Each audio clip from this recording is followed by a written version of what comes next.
Hey, what's up? This is Casey Ferris again with another little tutorial. This is really quick because I get people asking me, what is the difference between a log version of a LUT and a 709 version of a LUT? And it's really simple. And so I just want to show you real quick how it works. Here we have some footage. This is shot with the Blackmagic Pocket camera. And so it comes out really flat, not much saturation here. As we look in the scopes, we have not much saturation, not a whole lot of contrast going on. And so it's a very flat image, which is great for grading, but doesn't look that great. For this type of image, this is what's called a log image. So if you were to graph the colors that are being recorded into the camera with a line graph, that's kind of what the curves adjustments in Photoshop and After Effects and Resolve are. You have your input values, which are down here, and you have your output values right here. And so if I were to take something that's black, which is the input, and output it as middle gray, that's what it would look like. And you see it brightens up this image quite a bit. Same thing with white. If you were to take this white and output it as, medium gray, then it would be a lot darker image. And then everything in between kind of scales in this linear fashion. So in real life, this image looks a lot more like this. It's not terribly bright, but it's at least saturated, and the darkest parts look pretty dark. The lightest parts look pretty light. When a camera records into a log format, it doesn't record these dark things as black or even dark. It's more, it's up here somewhere. And the light things aren't quite as light. They're down here somewhere. And not only that, but it's also recording in kind of a curve like this, and so it flattens out this image so it looks awful, but the idea is that it captures a little bit more dynamic range, and you'll have the ability to make the image look a little better in post if you know what you're doing with color correction. And so when you have an image like this, it obviously comes in looking different than an image that is not shot in a log format. I just did some correction to this same shot, but it will work for what I'm explaining. This shot is a log shot, and you can tell because it's really flat.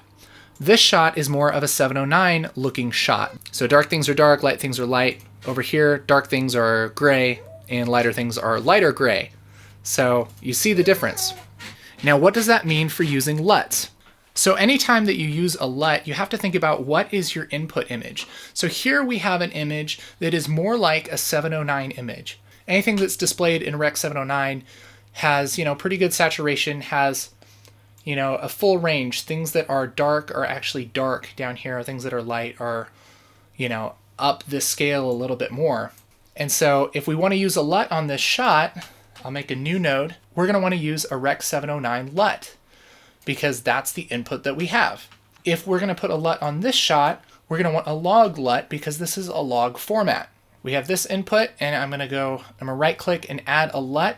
And the LUTs I'm using here are from Ground Control. These are from the Vengeance pack. They're available to download from groundcontrolcolor.com. And the awesome thing is these are designed specifically for use with Blackmagic cameras. And in this video, we're talking about how important your input is for your LUT. These LUTs are designed to work awesome with footage that comes from any of the Blackmagic cameras.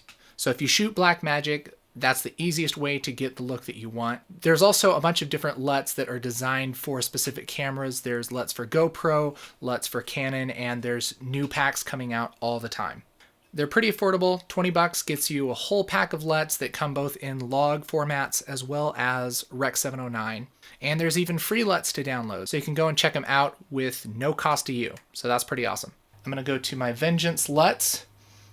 And because this is a 709 image, I'm going to pick 709 and go to Hollywood.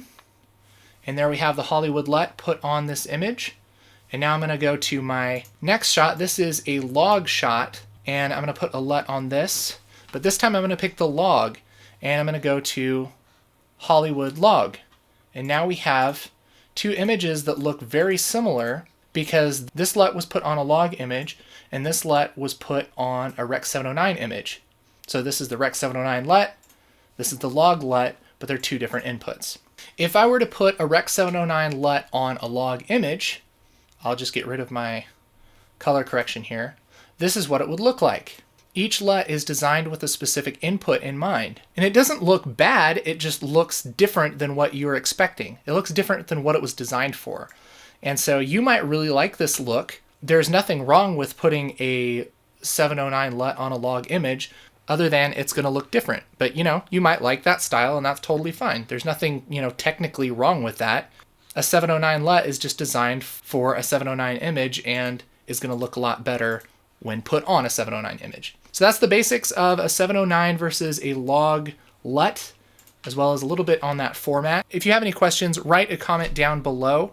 Make sure to subscribe to this channel if you haven't already for more nerdy color correction goodness, all sorts of post-production goodness. Make sure to watch my other videos, like, subscribe, do all that stuff. That would be sweet. I've been Casey Ferris. I'll catch you later.